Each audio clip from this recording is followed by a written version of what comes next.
មិនត្រឡប់ទៅរកគេតែមានមេលួចជួបគេធម្មតាបងជឿពី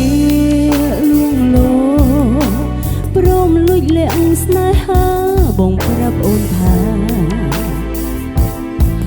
គេសុំរាប់អាមិនខឹងបើដឹងប្រលឹងនៅស្នេហ៍គេមិនខត់ទេបើគេនៅស្រឡាញ់សុំដកឃ្លាបងអើយបងទៅសងសាវិញអូនក៏ព្រមដើរចេញញញឹមជូន